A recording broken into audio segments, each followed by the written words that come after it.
You've said it. I'll try to exercise more. I'll try to eat better. I'll try to get up earlier. And by Wednesday of the same week, it's already fading. The gym habit, the diet, the morning routine, the side project you were going to start. They all lived in the same sentence. I'll try to. And the baffling part, you wanted those things. You were genuinely motivated when you wrote them down. The intention was real. In this video, why I'll try is structurally incomplete, and the specific format that transforms an intention into a behavior that actually happens. Here's the difference between the sentence that fails and the sentence that works. Both are the same goal, completely different structure. The research shows the structured format increases goal achievement by 2 to 3 times. Not by trying harder, by planning differently. This is called implementation intentions, and it is the most evidence-backed single intervention for closing the gap between intention and action. The research was developed by Peter Gollwitzer at New York University. He spent decades studying the gap between people's intentions and their actions,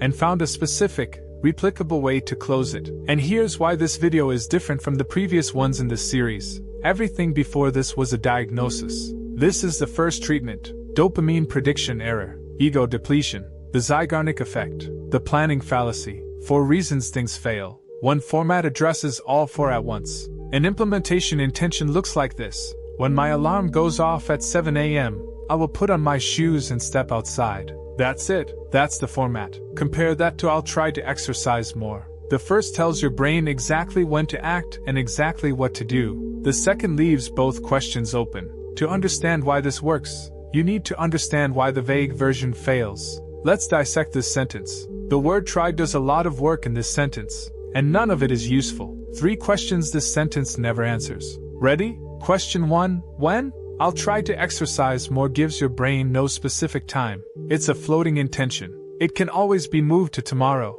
By the time you remember the intention, it's 9:45 p.m. The ego depletion from day 15 has emptied the tank, and you promised tomorrow. Question 2. Where? The location of a behavior is one of the strongest predictors of whether it happens, and I'll try to exercise more specifies no location. At the gym? At home? In the park? Every time you think about the intention, you also need to answer where, which is a decision that costs willpower. Question 3. How to start? This is the most important one. The biggest barrier to most behaviors is not the behavior itself, it's the starting moment. You know you should exercise. The gym bag is ready, but you haven't started. The starting moment hasn't been defined, so it never arrives naturally. 3 questions: when, where, and how to start. A goal intention answers none of them. An implementation intention answers all 3 in one sentence. When my alarm goes off at 7 a.m., that answers when, specifically, precisely. No room for tomorrow. I will put on my shoes and step outside. That answers how to start. The smallest possible action. The minimum viable starting move. When, situation, I will, behavior. That's the format. 2 components. 1 links a trigger situation to a specific response. Notice what just happened. The open loop, the floating I'll try to exercise, has been closed. The when and how are answered. The Zeigarnik keep alive signal can stop firing, but the format is only the beginning. The reason it works, the mechanism, is what makes this so powerful. The research behind why this works, and the most striking study Gollwitzer ever ran. Scotland, 1997. A group of cancer patients were recovering from surgery. Their doctor told them to resume exercise during recovery. All of them intended to. Half were given no additional instruction, just the doctor's advice. The other half were asked to write one specific plan, when exactly, and where exactly, they would exercise during their first week of recovery. 38% of the control group exercised during recovery. 91% of the implementation intention group did. The only difference: one group wrote a specific plan. The intention was identical. The motivation was identical. One sentence changed the behavior of half a study. This wasn't an isolated finding. Gollwitzer's 1999 meta-analysis covered 94 studies across health, education, and performance goals. The effect was consistent. Gollwitzer formalized the format as an if-then plan. If situation X arises, then I will perform behavior Y. The if specifies the trigger. The then specifies the response. The situation must be specific, not in the morning, not when I have time.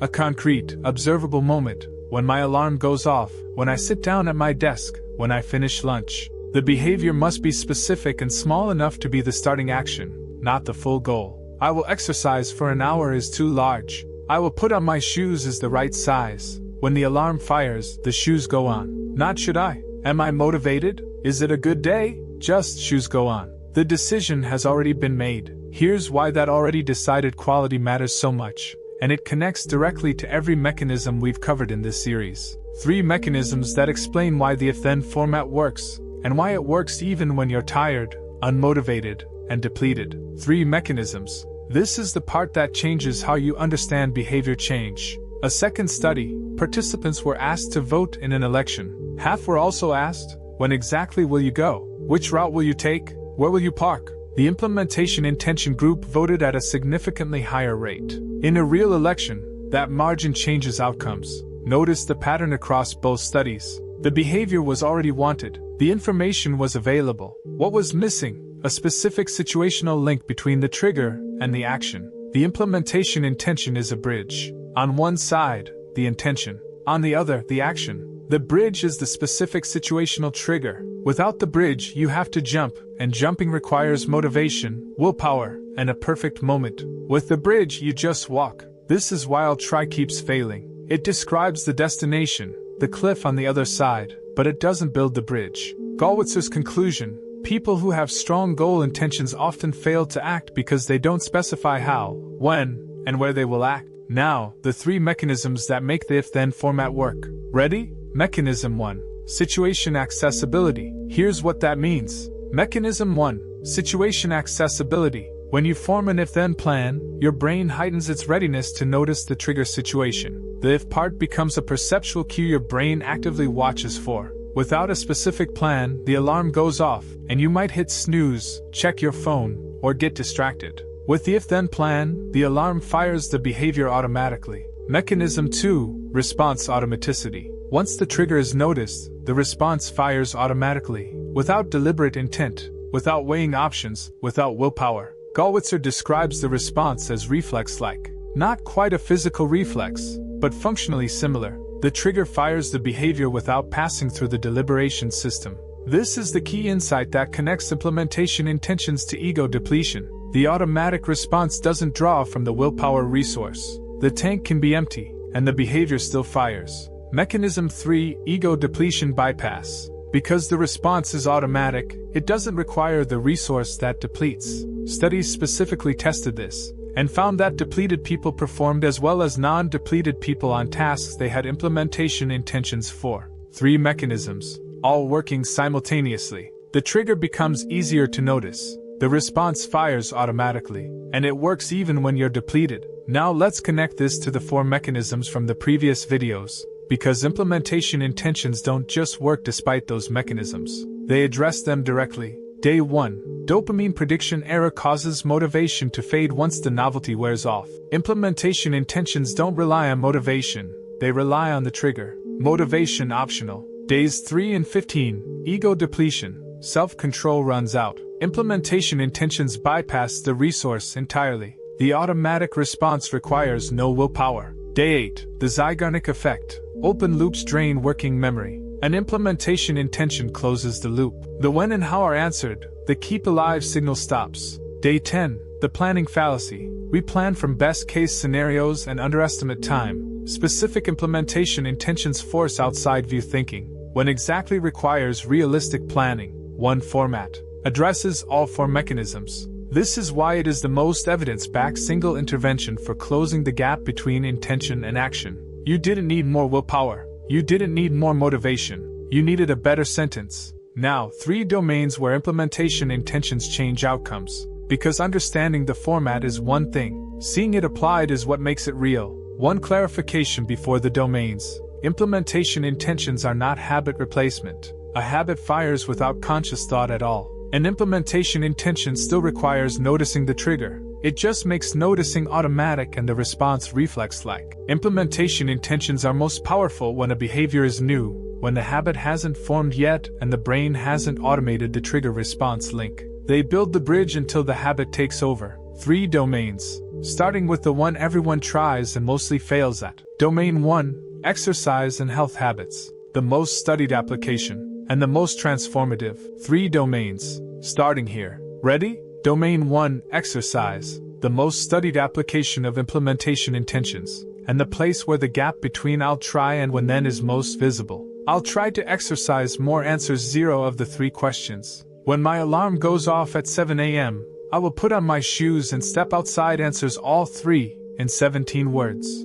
The specific trigger varies by life. Alarm at 7 a.m. works for early risers. When I close my laptop at 6 p.m. works for evening exercisers. When I arrive home before cooking dinner anchors the behavior to an existing routine. Domain 2, difficult work and procrastination. The most cognitively demanding tasks in your day are also the most vulnerable to procrastination, because they require the most willpower to start. For the report you keep putting off, when I sit down with my coffee at 9 a.m., I will open the document and write one sentence. One sentence. That's the trigger's job, not to write the report to start it. Research on procrastination consistently shows that once someone starts a task, even with a tiny first action, continuation is dramatically more likely than not starting at all. Domain 3, emotional regulation. The most surprising application. Implementation intentions can be formed for emotional responses, not just actions. When I feel myself getting frustrated in a meeting, I will take 3 slow breaths before speaking.